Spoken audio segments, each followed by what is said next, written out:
Good afternoon, everyone. Sprouters and community global villagers. Welcome back. I've been away for a while, a couple of months actually. And as usual, life has not stood still.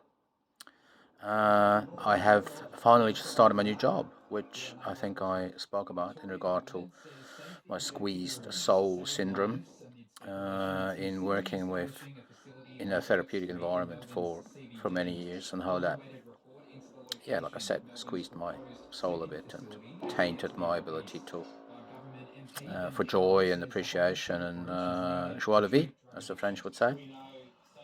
I also had a terrible experience with the dentist. You can probably hear I have a slight whistle.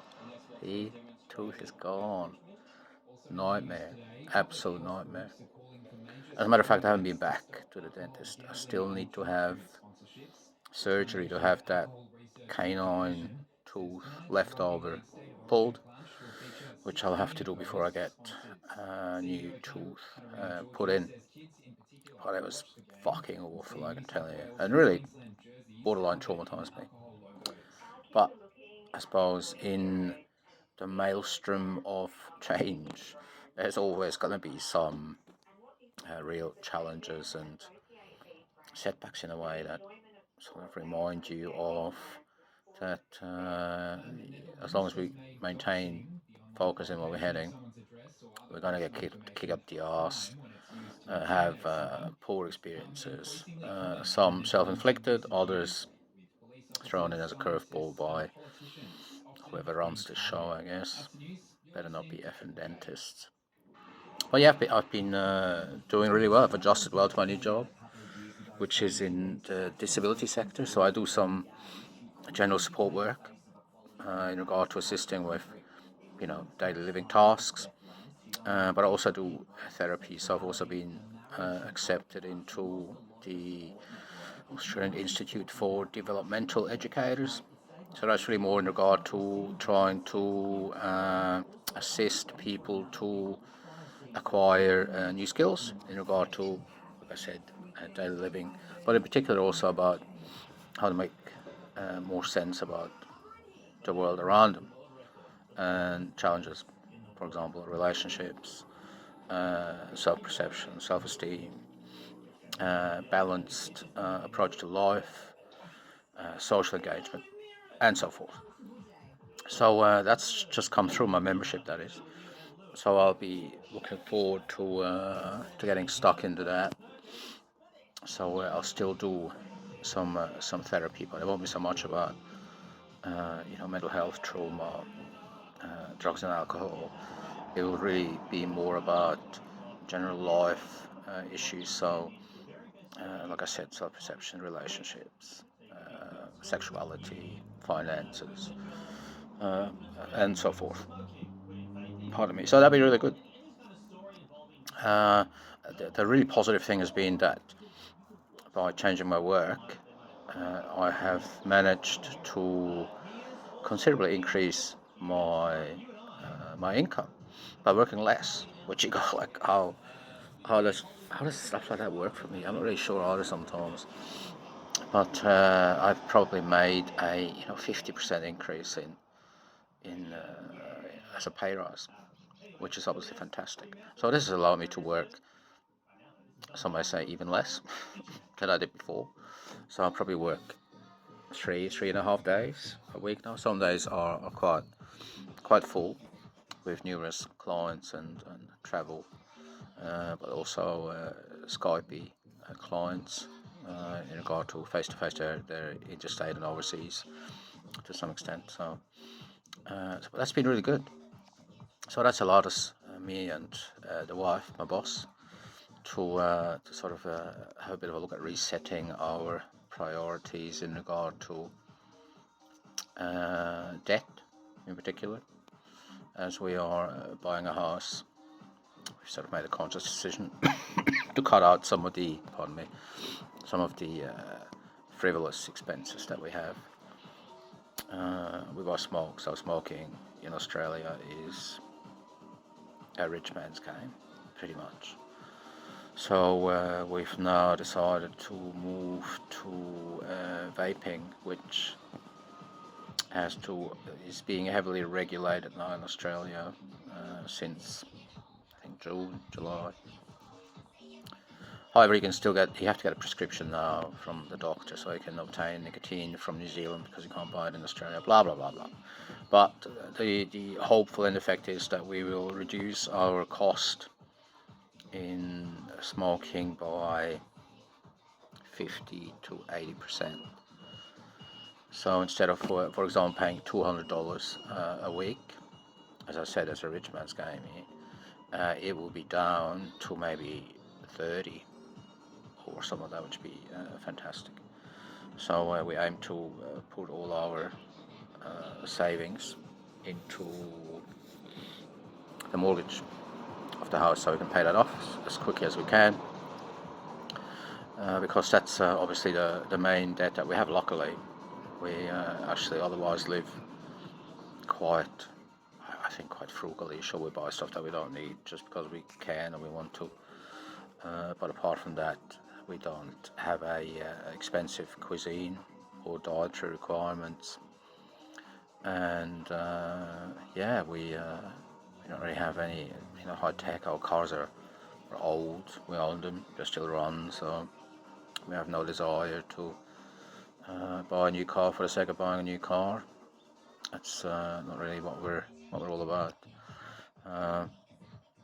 So it's been again a sort of a change to adjust, and of course Caroline, my beautiful wife, she started in her new job too. So we both actually finished our old jobs in employment services on the same day, then had a week off. I know it's been a while. Sorry guys, so much has happened. And then we started on middle of June, for argument's sake. So it's been about a month now. And Caroline works for Beyond Blue, which is a major mental health organisation in Australia, which has a 24/7 access, web chat, phone in particular. They're brief intervention based, so it's really not about ongoing therapeutic discussions of progress with an individual. It's about crisis identification, blah blah blah. So brief intervention, that's what they're called. And she works from 7:30 p.m. So 7:30 at night till 5:30 in the morning.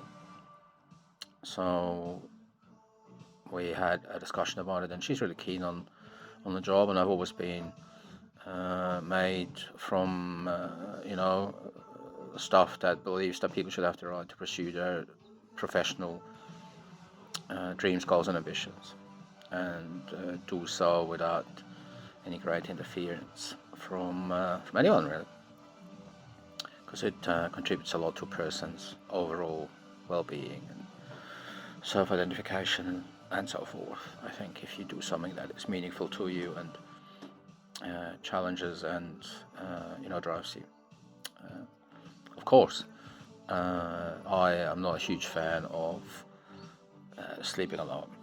I suppose once you're used to sleeping with someone in the same bed every night, you have that sort of comfort and ability to snuggle up, blah blah blah. And so that's been a bit of an adjustment for both of us. But again, we spoke about this today. We're both very very similar. If everything is nice and smooth and predictable, and everything is just the way it should be, we actually become less content. We sort of, in a light way, resent that normality and run-of-the-mill sort of existence, just not built for Groundhog Day sort of stuff. We both have very different views compared to many people that we hang out with in regard to many things. We've gone down too many rabbit holes and learned and we're questioned in our own sort of standpoints and viewpoints and philosophies by listening to other podcasts and getting to know new people that were specialists in their field, be that what it may. And while we haven't turned into, preppers or conspiracy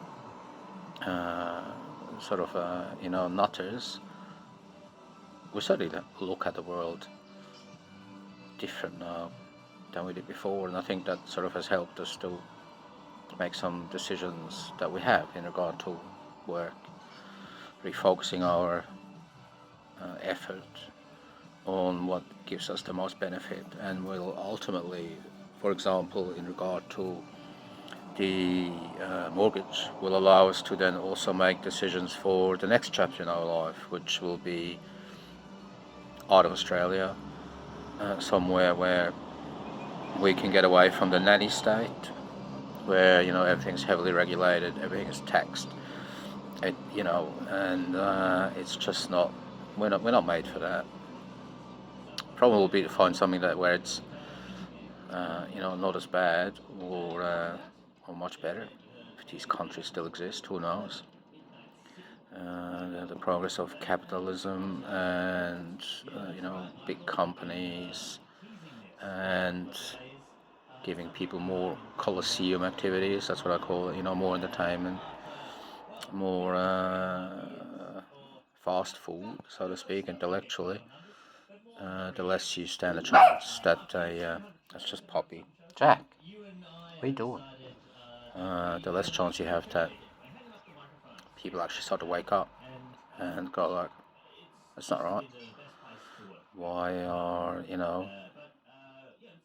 fewer people getting uber rich and we just, the mass just chase their tail because you're told that you need to have a big house, a fancy car, and then of course you got to work your ass off to be able to afford it, even though you don't get to appreciate it. It's, and I think none of us are necessarily immune from that. Maybe some who manage to, stay out of by fortune or ability off that sort of drive. But I think we're obviously herd animals to some extent, humans. So the need to belong and have a sense of connection and similarity with others is strong. And so most of us, I think, at some extent, have fallen into that sort of trap, where it's actually really more about returning more to the way things were before, like our grandparents, for argument's sake. And, people go, oh, no, that train's left stuff, and that's, times are different. Yeah, they are. As obviously is apparent, I use technology too for the purpose of enjoyment, entertainment, and professional sort of stuff. But I'm more relating to how they managed their life, how they were frugal in a way that allowed them to make a personal contribution in a way that they lived and how they lived, what they ate, what they saw as required rather than demanded.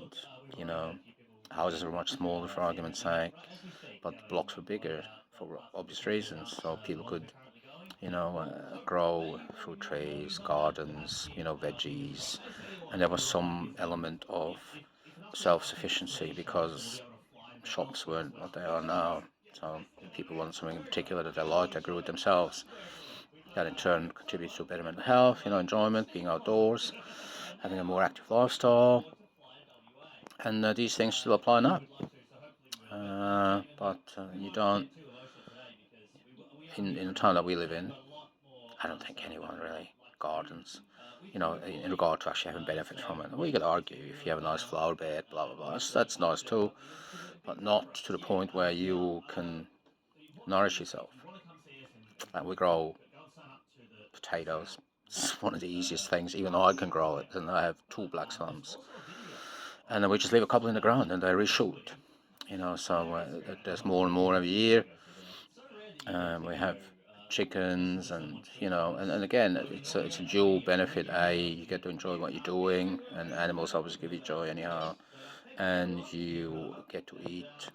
And what has not been sprayed, is just made by preparing the soil properly, and the rest is left up to nature, as it has. So there's been a substantial shift, really, in our sort of approach to how we want to live our life now and how we want to get away from participating as much as we can from mainstream. My wife has also convinced me to install a bidet that sort of follows that train of thought, like why do we use so much toilet paper to wipe our asses? Water is just as good, it's probably cleaner, and you save a lot of waste and effluent stuff.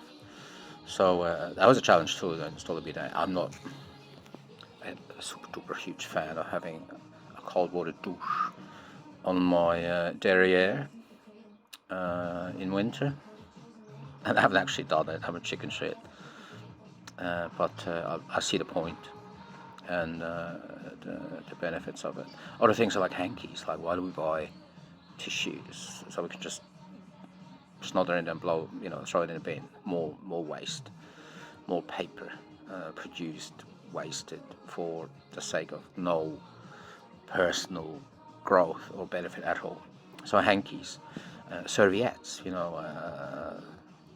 material serviettes. I mean, so we've gone back to that. So there's all these little things that we go like, why? How have we got away from that? Just for convenience? But is convenience really all that matters? No, convenience is a hoodwinking bum steer at times. If you look at how society has now moved towards nutrition, let's use nutrition as an example. Everything's ready-made. Takeaway is everywhere because it's convenient and saves you time, blah blah blah.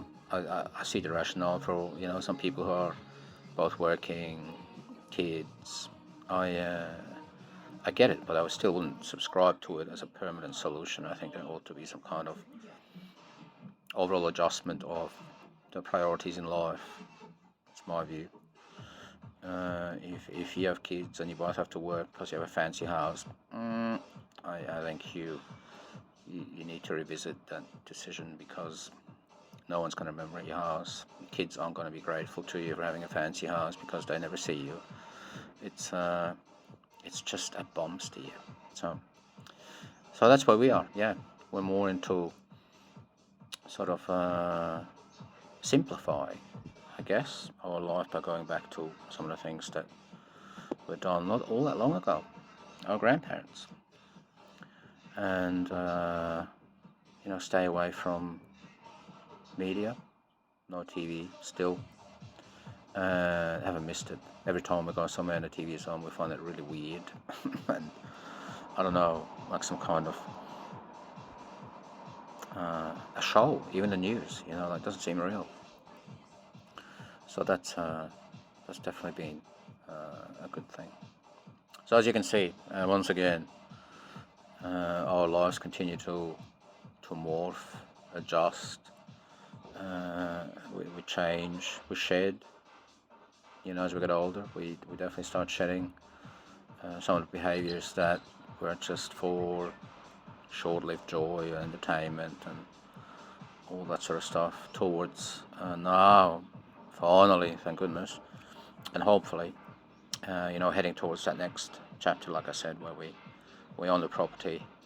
Should be a couple of years, and then we should actually seriously have a look at the next phase in where we're going to live. It's not going to be here. As much as we love the environment, it's beautiful, it's time for us to get out of here and go somewhere where life's a bit simpler, not so much bureaucracy and political bullshit and bomb steering, and the majority of people that follow that bomb steer, we're not keen on that. I'm going to go more to an artisan sort of lifestyle where people are, barter, trade, help each other out, share skills and abilities, and have more of like a communal sort of approach to life. So we'll see. We had a pretty interesting discussions about the Amish and the Mennonites, which is obviously very super conservative, a living, but we both felt that in essence we could we could participate in some kind of communal setup, and B, we'd actually quite enjoy that. So we just have to find the right cult. It's a joke, but some kind of lifestyle that the people around us, have, that we can sort of plug in and enjoy and bring our own slant to. So, but we'll see. So yeah, I thought I'd finally jump back on and say g'day, and you can all enjoy my slight whistle, which I hate, from my Dr. Evil dentist dude. So yeah, it's been a pleasure talking to you all, and I hope you enjoyed a bit of an update of our lives. But yeah, much love to all, and until next time, bye.